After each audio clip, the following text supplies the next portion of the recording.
Hello good morning दोस्त। Ravi online classes में आपका स्वागत है। हम लोग देखेंगे सेट नंबर 20 पूरे 100 के क्वेश्चन देखिएगा। 10 हिंदी यहाँ से शुरू होती है। पहला क्वेश्चन है, हिंदी साहित्य के इतिहास के किस काल को वीरगाथा काल भी कहा जाता है? तो इतिहास में 800 ईस्वी से 1400 ईस्वी के बीच को हम आदिकाल के नाम से जाना जाता है। क्या कहा जाता है? आदिकाल। यह नाम हजारी प्रसाद द्विवेदी जी के नाम से विख्यात है। आदिकाल, तो वीरगाथा काल को आदिकाल भी कहा जाता है। आषाढ़ का एक दिन के रचयिता कौन है? तो मोहन रकेश। आषाढ़ का एक दिन के रचयिता कौन है? तो मोहन रकेश। इनमें से स्पर्श व्यंजन का वर्ग कौन सा होगा? तो का वर्ग, ता वर्ग, च वर्ग, इनमें से सभी स्पर्श व्यंजन है। कौन सा व्यंजन है? स्पर्श व्यंजन है। तो सभी विकल्प सही है। यथाशक्ति में कौन सा समाप्त होगा? तो ऑप्शन में बी राइट आंसर होगा। किस विकल्प में संधि विच्छेद सही नहीं हुआ है? तो नारायण में नर प्लस अयन, नारायण शब्द में दीर्घ स्वर संधि है। नारायण का संधि विच्छेद नार प्लस अयन होता है, नार प्लस अयन होता है। तो ऑप्शन नंबर बी गलत है। क्या होगा? नार प्लस अयन।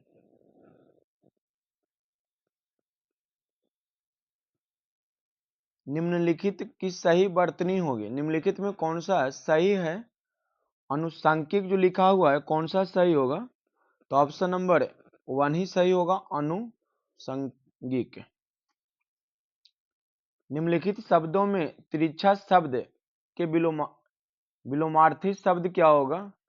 तिरछा का विलोमार्थी क्या होता है दोस्तों? तो तृप्ति होता है। क्या होता है? तृप्ति। तिरछा का अर्थ होता है पिपासा। तिरछा का अर्थ क्या होता है? पिपासा। और तृप्ति का अर्थ होता है मानसिक शांति होने का भाव। मानसिक शांति होने का भाव। जाके पाँव न फटे विवाई सो क्यों न जाने पीर पराई का अर्थ क्या होता है? जाके पाँव न फटे विवाई सो क्या न जाने पीर पराई का अर्थ क्या होता है? जिसके ऊपर बीतती है वही जानता है। जिसके ऊपर बीतती है वही जानता है। Option number D right answer होगा। कर्ण का तद्भव रूप क्या होगा दोस्तों? तो कर्ण का तद्भव रूप कान होता है। क्या होता है? कर्ण का तद्भव रूप क्या होता है? कान होता है। निम्न में कौन सा शब्द अलंकार है? तो उपमा क्या है? उपमा। उपमा अलंकार है। उपमा क्या है? अलंकार। उपमा अलंकार है, मतलब अर्थ अलंकार है। शब्द अलंकार क्या होता है? तो जिसमें शब्द के माध्यम से चमत्कार उत्पन्न हो, ऐसे को अलंकार शब्द अलंकार कहते हैं। शब्द अलंकार 5 प्रकार के होते हैं। इंग्लिश देखिएगा दोस्तों, यहां से इंग्लिश है। तो 11 का हो जाएगा ऑप्शन नंबर सी। 11 क्या होगा? ऑप्शन नंबर सी। 12 का क्या होगा?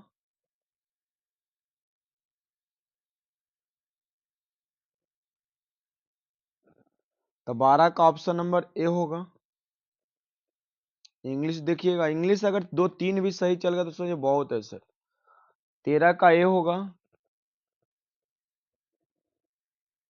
और 14 का क्या होगा? तो ऑप्शन नंबर बी। और 15 क्या होगा दोस्तों? तो 15 का होगा ऑप्शन नंबर ए रिसीव। अब देखिएगा, उपयुक्त श्रृंखला में बाएं से 15वें पद के बाएं से छठा क्या होगा? उपयुक्त श्रृंखला में बाएं से 15वें पद के बाएं से छठा पद क्या होगा? तो देखिए, यहां पे बायां पक्ष की बात कहा जाए, बाएं से 15वें पद के बाएं से छठा पद क्या होगा? तो यहाँ पे छठा पद जो पूछ रहा है, तो बाएं पद से 15वां पद कहा जाए तो ई आएगा। क्या आएगा? ई आएगा। और ई के बाएं से छठा कहा जाए, अब इसके बाएं पूछ रहा है तो इसके छठा क्या होगा? प्रतिशत होगा। क्या होगा? प्रतिशत होगा। तो option number B right answer होगा।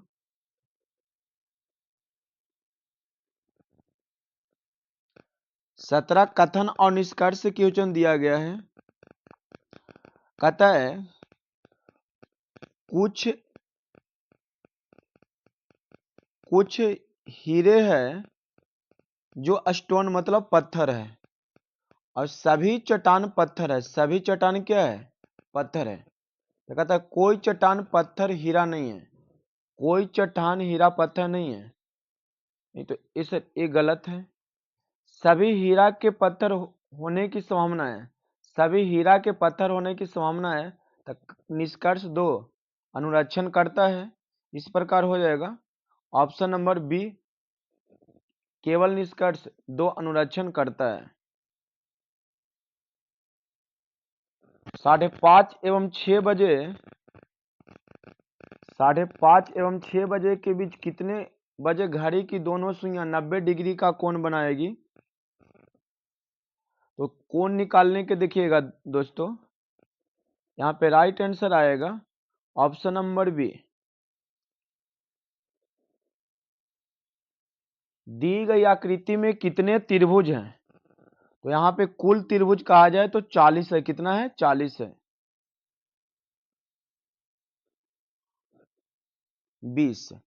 दी गई श्रृंखला को रिक्त स्थानों को भरना है। देखिए 4 दूनी 8, 8 पचे 40, पतियाई 15, 15 तिया 45, 6 के 6, 6 चौको 24। तो ऑप्शन नंबर ए होगा। 5 कुर्सियां के, एल, एम, पी तथा आर के एक ऊपर रखी गई है। जरूरी नहीं कि इसी क्रम में है। कहता है पी आर के ठीक नीचे है। पी जो है आर के ठीक नीचे है। एम एल के ठीक नीचे है तथा के ठीक ऊपर है। एल जो है एम जो है एल के ठीक नीचे है। एल के नीचे है तथा के नीचे, मतलब के नीचे होगा। यहाँ पे एल के नीचे कितनी कुर्सियां हैं? जब है आर के ऊपर कोई कुर्सी नहीं है, मतलब आर सबसे ऊपर होगा।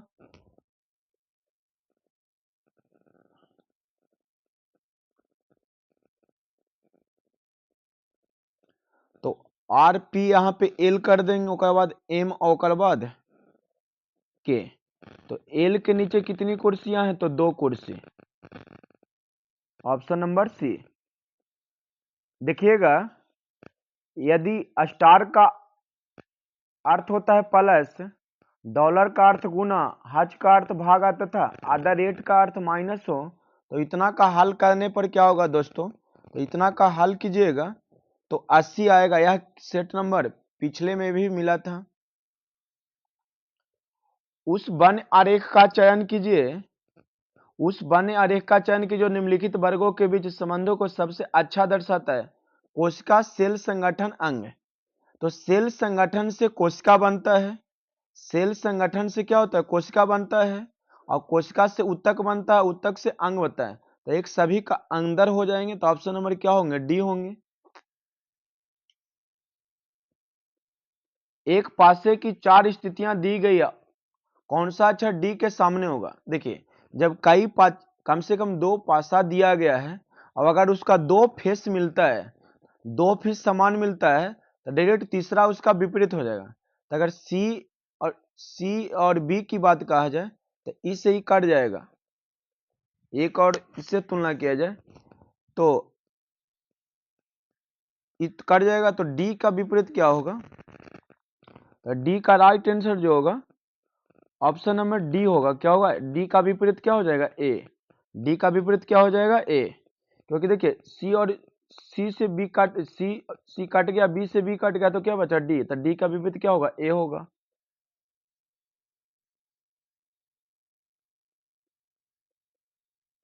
क्वेश्चन नंबर 25 देखिएगा। यदि ए प्रतिशत बी का अर्थ है कि ए बी का पिता है, ए बी का पिता है, ए स्टार बी का अर्थ है कि ए बी की माँ है, ए @ द रेट का अर्थ है कि ए बी की पत्नी है, तो निम्नलिखित में किसका अर्थ है कि एक्स वाई की दादी होगा? तो ऑप्शन नंबर सी होगा सर। जीएस देखिएगा, निम्नलिखित में कौन सा युग में सही सुमलित है? बक्सर का युद्ध मीर जाफर विरुद्ध क्लाइव? तो नहीं सर। बांडी वास्तु का युद्ध फ्रांसीसी विरुद्ध ईस्ट इंडिया कंपनी? हाँ, बांडी वास्तु का युद्ध 22 जनवरी 1760 ईस्वी को ईस्ट इंडिया कंपनी एवं फ्रांसीसी के बीच लड़ा गया। इसका निर्णायक लड़ाई में अंग्रेजी सेना ने फ्रांसीसी सेना को पराजित कर दिया। बक्सर का युद्ध 1764 ईस्वी में अंग्रेजों, और बक्सर का जो युद्ध हुआ था 1764 ईस्वी में अंग्रेजों और अंग्रेज का नेतृत्व करने वाला हेक्टर मुनरो थे और मीर कासिम थे। कौन थे? मीर कासिम थे। अफगानिस्तान के प्रत्येक जोश भरे अग्र का अनुसरण करने वाला गवर्नर जनरल कौन था दोस्तों? तो लिटन। कौन थे? लिटन।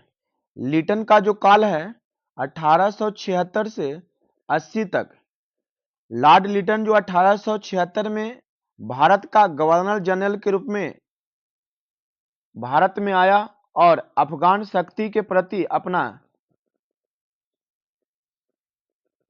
कार्य किया। भारत अवस्थित है, तो भारत अवस्थित है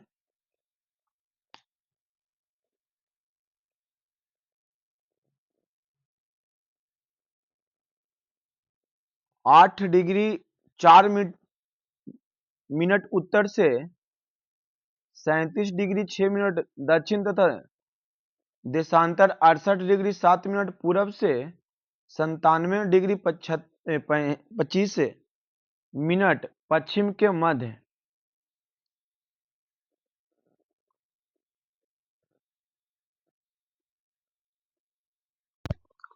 क्वेश्चन नंबर 29 देखिएगा। भारत के संविधान में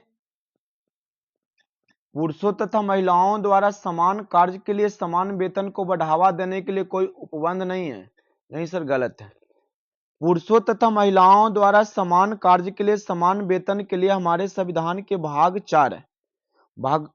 4 के नीति निर्देशक तत्व में अनुच्छेद 39 के डी में निहित किया गया है कि भारत में पुरुषों तथा महिलाओं के समान कार्य के लिए समान वेतन देना है। तो ऑप्शन कथन ए गलत है। भारत के संविधान में पिछड़े वर्गों को परिभाषित नहीं किया गया। उपयुक्त कथनों में से कौन सा सही है? तो 2 नंबर सही है, 2 नंबर सही है, 1 नंबर गलत है।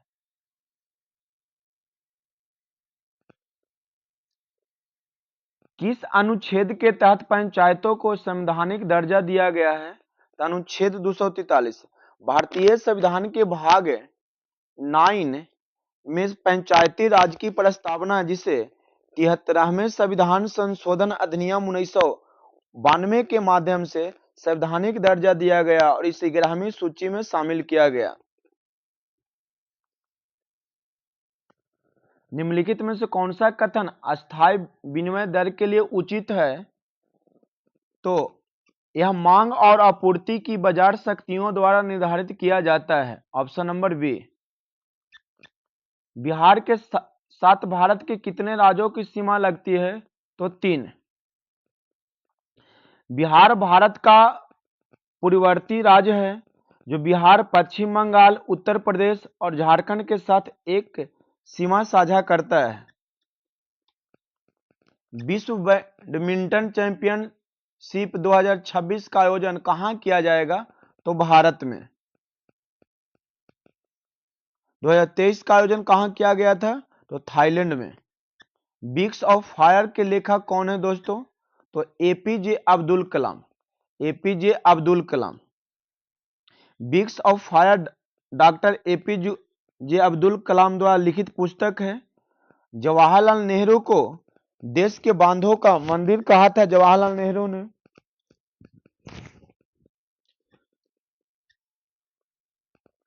कॉलम एक्स और कॉलम वाई को मिलाइए। कृष्णा, कृष्णा कहाँ है? तो महालेश्वर, महालेश्वर। गोदावरी नासिक, गोदावरी नासिक। ब्रह्मपुत्र तो सांगपो। नर्मदा अमरकंटक, नर्मदा अमरकंटक। तो क्या आ जाएगा? Option number A. इनमें से क्या ईमेल संबंधित प्रोटोकॉल नहीं है? तो एफ टीपीपी, एफ टीपीपी। तो ऑप्शन नंबर बी। पोप का फुल फॉर्म क्या होता है दोस्तों? तो post office protocol, post office protocol. और आईएमएपी का फुल फॉर्म होता है internet message access protocol. FT का मतलब होता है फाइल ट्रांसफर प्रोटोकॉल। निम्न में से कौन सा उपयोगिता सॉफ्टवेयर नहीं है? तो नोटपैड, नोटपैड केवल कॉमन रूप से टेक्स्ट एडिटर के रूप में उपयोग किया जाता है। सभी प्रकार के विंडो के वर्जन में नोटपैड का उपयोग विंडो ग्लास को बनाने में होता है। एक डॉट डॉट में चुंबकीय डिस्क होती है जिसे प्लेटर्स कहा जाता है, जो डेटा रिकॉर्ड और स्टोर करता है। तो होता है hard disk drive, hard disk drive. Microsoft Word में मौजूदा दस्तावेज खोलने के लिए कीबोर्ड शॉर्टकट क्या है दोस्तों? तो control plus O. Microsoft Word में मौजूदा दस्तावेज खोलने के लिए board circuit control plus O होता है। ईमेल पता, ईमेल पता अवैध है क्योंकि ईमेल पते में निम्न में से क्या होना चाहिए? तो एक और केवल एक वर्ण होना चाहिए। कंप्यूटर मॉनिटर को VDU भी कहा जाता है। VDU एक का मतलब क्या होता है दोस्तों? तो visual display unit, visual display unit. VDU का मतलब होता है visual display unit. Microsoft, Microsoft Excel में जब कोई नई वर्कशीट खोली जाती है तो निम्न में से कौन सी सेल डिफॉल्ट के रूप से सक्रिय होता है? तो A1। क्या होता है? A1। माइक्रोसॉफ्ट एक्सेल में जब कोई नई वर्कशीट खोली जाती है तो A1 सेल डिफॉल्ट के रूप में सक्रिय होती है। विंडोज सिस्टम की बूटिंग प्रक्रिया के बाद दिखाई देने वाली पहली स्क्रीन को क्या कहा जाता है? तो ऑप्शन देखिए, देख लिया जाए। तो ऑप्शन के मुताबिक डेस्कटॉप होगा। क्या होगा? डेस्कटॉप। दिए गए विकल्पों में से विषम को ज्ञात कीजिए। निम्नलिखित में विषम क्या है? तो माइक्रोसॉफ्ट ऑफिस एक एप्लीकेशन सॉफ्टवेयर है जबकि Windows Linux Unix operating system है। तब माइक्रोसॉफ्ट ऑफिस एक एप्लीकेशन सॉफ्टवेयर है जबकि Windows Linux Unix operating system है। ये तीनों क्या है? ऑपरेटिंग सिस्टम है और ये क्या है? एप्लीकेशन सॉफ्टवेयर है। माइक्रोसॉफ्ट वर्ड दस्तावेज में किसी एक शब्द का चयन करने का एक सही तरीका निम्न में से कौन सा है? तो चुने जाने वाले शब्द पर डबल क्लिक करें। माइक्रोसॉफ्ट एक्सेस वर्कशीट में सक्रिय सेल में डेटा को प्रदर्शित करने या संपादन करने के लिए F2 का उपयोग किया जाता है फार्मूला बार के लिए। किसके लिए? फार्मूला बार के लिए। एक डॉट डॉट एक इनपुट डिवाइस है जिसका उपयोग कंप्यूटर में भंडारण के लिए चित्रों, मानचित्रों और रेखा चित्रों का डिजिटल रूप में परिवर्तित करने के लिए किया जाता है। तो होता है डिजिटर। क्या होता है? डिजिटर। सी लैंग्वेज में फॉर्मेटिंग कैरेक्टर्स के पहले सिंबल होना चाहिए प्रतिशत। क्या होना चाहिए? प्रतिशत। बिट संदर्भित करता है तो बाइनरी सूचना विज्ञान से दिए, तो बाइनरी सूचना से नहीं, दहाई अंक से एक बीट बाइनरी डिजिट को संदर्भित करता है। यह कम्युनिटिंग में सूचना की मूल इकाई है। नए डाटा को रजिस्टर में लिखने की क्रिया क्या होती है? तो नए डाटा को रजिस्टर में लिखने का कार्य तभी संभव है जब रजिस्टर एक संचायक या निर्देश रजिस्टर होता है। यह तभी संभव है जब रजिस्टर एक संचायक या निर्देश रजिस्टर होता है। तो ऑप्शन नंबर क्या हो जाएगा? बी हो जाएगा दोस्त। सर्वाधिक उपयोग की जाने वाली नामीय प्राथमिक वितरण वोल्टेज होता है।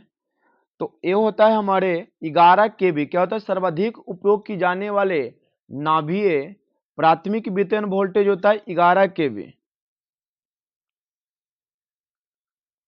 छायांकित ध्रुव एकल प्रेरण मोटरों का उपयोग विद्युत घड़ियों जैसे अनुप्रयोग में किया जाता है। भूमिगत केबल में भूमि की नमी के प्रवेश को रोकने के लिए केबल में किसका परत चढ़ाई जाती है? तो भूमिगत केबल में भूमि के नमी को प्रवेश के रोकने के लिए सीसा या एल्युमिनियम की परत चढ़ाई जाती है।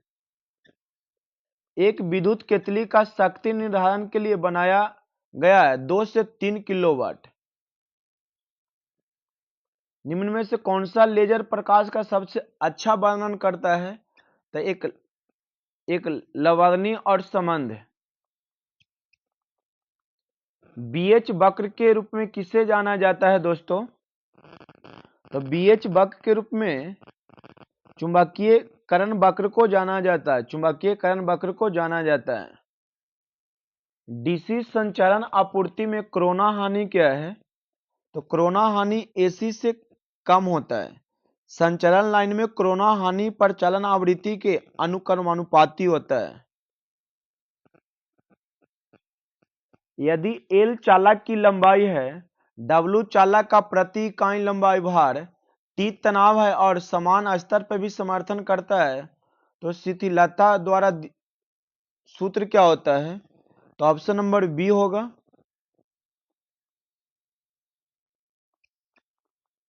निम्नलिखित में से कौन सा कथन एसी वितरण प्रणाली और डीसी वितरण प्रणाली के बारे में सही है?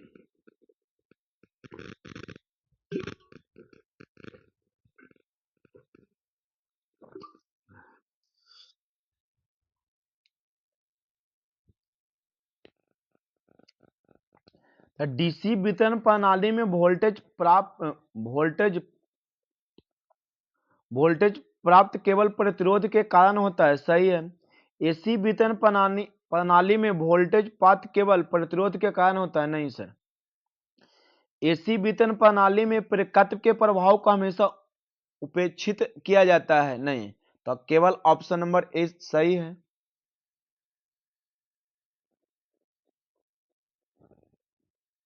शिखर भार आधार भार से अधिक होता है। शिखर भार आधार भार से अधिक होता है। प्रदीप्ति के नियम के संदर्भ में निम्नलिखित में से कौन सा कथन सही है? तो ऑप्शन नंबर ए। तुल्यकालिक मोटर की सहायक मोटर परिवर्तन विधि है। परिवर्तन विधि के बारे में निम्नलिखित कथनों पर विचार करें और सही विकल्पों के उपयुक्त संयोजन का चयन करें।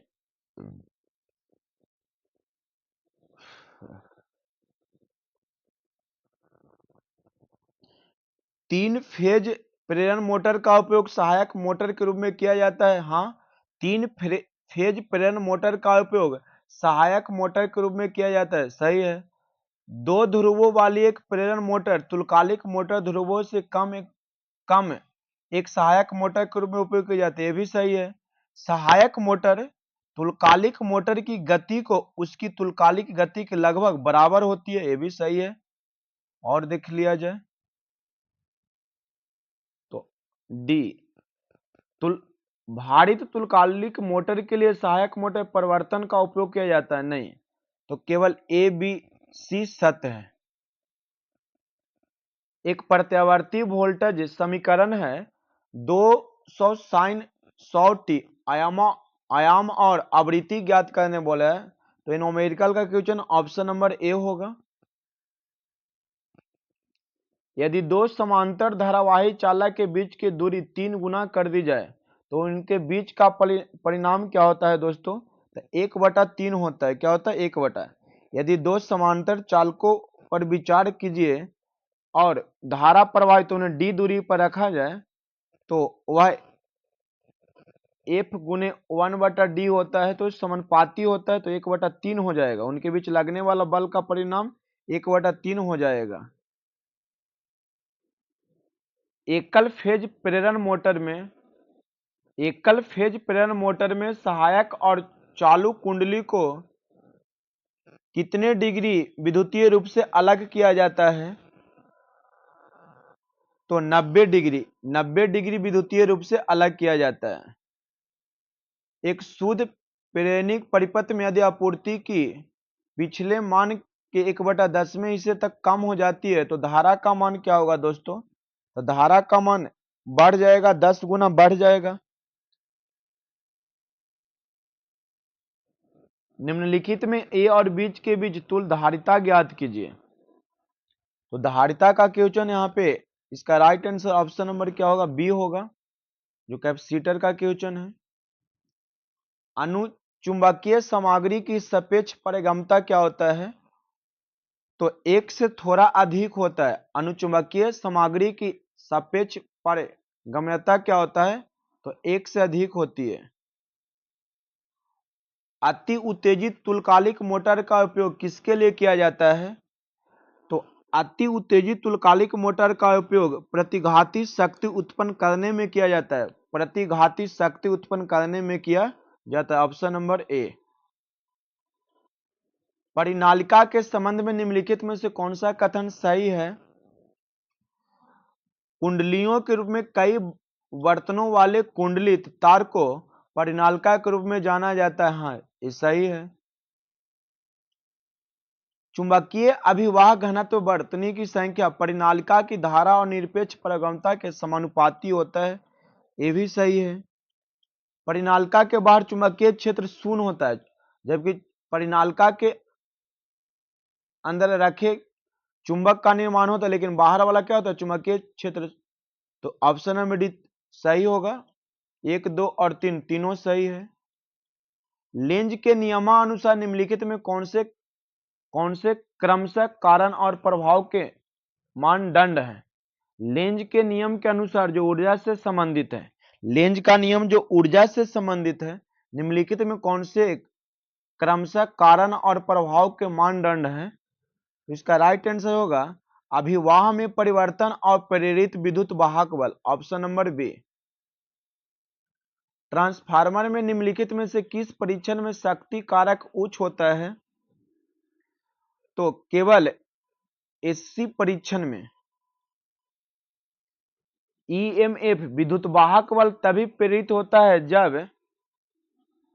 जब या तो कुंडली के परिवर्तन के साथ जोड़ने वाला अभिवाह जाता है या अभिवाह गतिशील चुंबकीय के चालक जोड़ जाता है। तो ऑप्शन नंबर क्या होगा? सी। एमएमएफ को अभिवाह और प्रति अष्टम के गुणनफल के रूप में परिभाषित किया जाता है। तो ऑप्शन नंबर क्या होगा? बी।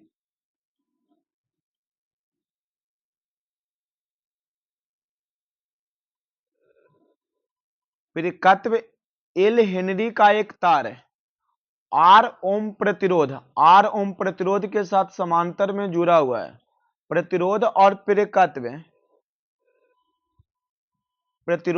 प्रेरकत्व के माध्यम से प्रवाहित होने वाली धारा क्रमशः आई आर और आई एल है। मतलब कुंडली और प्रतिरोध है, तो आपूर्ति से ली गई धारा का मान क्या होता है दोस्तों? तो रूट अंदर आई स्क्वायर प्लस आई स्क्वायर, मतलब प्रतिरोध और प्रेरकत्व जो एल होता है वह होता है। ऑप्शन नंबर सी होगा। बीएलडीसी मोटर का कार्य सिद्धांत है, तो लॉरेंज का बल नियम पर ब्रश रहित डीसी मोटर कहा जाता है। ब्रश रहित डीसी मोटर जो है लॉरेंज बल का नियम पे आधारित है।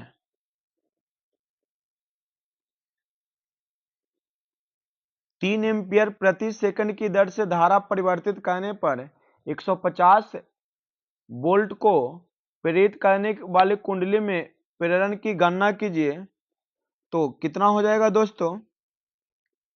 50 हर्ट्ज। कितना होगा? 50 हर्ट्ज।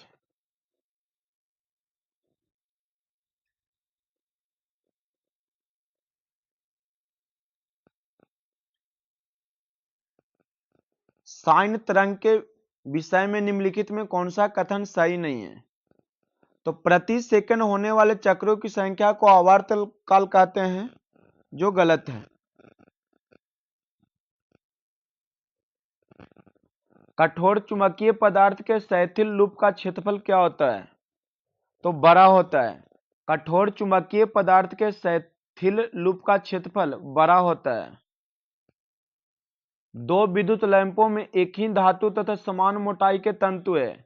यदि उनमें से एक 100 वाट और दूसरा उसी आपूर्ति के 500 वाट प्रदान किया जाए, तो निम्न में से कौन सा कथन सही है?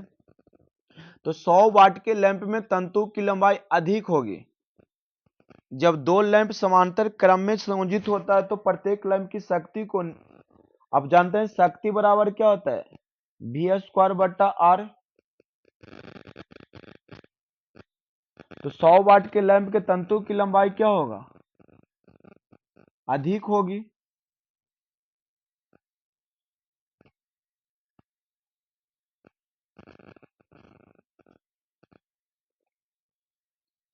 एक छोटी संचरण लाइन की लंबाई कितनी होती है?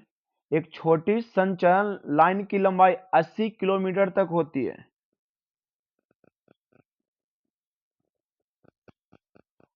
पारगम्यता की ऐसा इकाई क्या होता है दोस्तों? तो हेनरी प्रति मीटर। हेनरी प्रति मीटर। सही उत्तर क्या होगा? Option number 2 B. एक 200 वोल्ट लैंप का कुल अभिवाहक 1000 ल्यूमेन और 0.5 एम्पियर की धारा लेता है। इसकी दीप्त दक्षता की गणना करें। तो इसका गणना हो जाएगा, तो 10 ल्यूमेन प्रति वाट होगा। 10 ल्यूमेन प्रति वाट। इसका सब जो न्यूमेरिकल है उसका ग्रुप में बना के डाल दिया जा रहा है। 3 कला स्टार संयोजित परिपथ में सक्रिय शक्ति के लिए समीकरण कौन सा होता है? तो ऑप्शन नंबर बी याद रखिएगा, पीछे भी मिला है, मतलब पिछले सेट में भी मिला है। एक पिंजरा पररूपी प्रेरण मोटर को स्लिप रिंग प्रेरण मोटर की तुलना में काफी कम रखरखाव की आवश्यकता होती है। एक परिणाम मित्र की पूर्ण दिवस दक्षता किसके अनुपात के रूप में परिभाषित किया जाता है? एक परिणाम मित्र मतलब एक ट्रांसफार्मर की पूर्ण दिवस दक्षता को किसके अनुपात में परिभाषित किया जाता है? तो 24 घंटों में किलोवाट घंटा आउटपुट और 24 घंटों में किलोवाट घंटा इनपुट के अनुपात के रूप में परिभाषित किया जाता है। मुख्य ध्रुव प्रकार का निर्माण कम गति वाले मूल गति उत्पादक चलाने के लिए उपयुक्त है। उपरोक्त कथन के लिए निम्नलिखित में से कौन सा सबसे अच्छा स्पष्टीकरण है? तो ऐसी मशीनों में तुलनात्मक रूप से बड़ा रोटर व्यास होना चाहिए। इकाई शक्ति कारक वाले प्रत्यावर्तित की आर्मेचर प्रतिक्रिया के बारे में निम्नलिखित में से कौन सा कथन सत्य नहीं है? इकाई शक्ति कारक वाले प्रत्यावर्तित की आर्मेचर प्रतिक्रिया के बारे में निम्नलिखित में से कौन सा कथन सत्य नहीं है? तो 30 डिग्री विस्थापन के साथ प्रत्यावर्तित के स्टेटर धारा और अभिवाह का वितरण।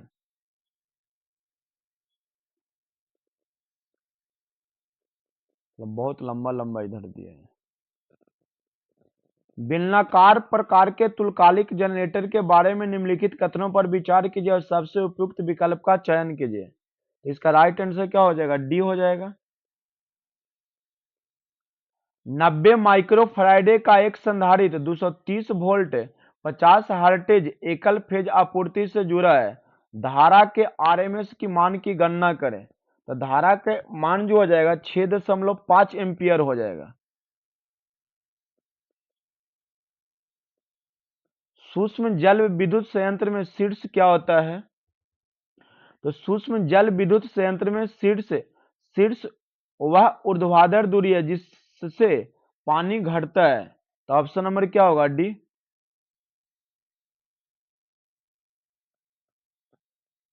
8 ओम प्रतिरोधक से धारा ज्ञात कीजिए। तो क्या हो जाएगा? 8/7 एम्पियर।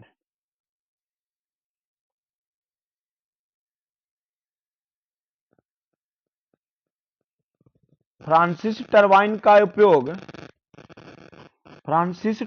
का उपयोग निम्न से मध्यम शीर्षों के लिए किया जाता है। निम्न से मध्यम शीर्षों के लिए किया जाता है। तो ऑप्शन नंबर क्या हो जाएगा? बी।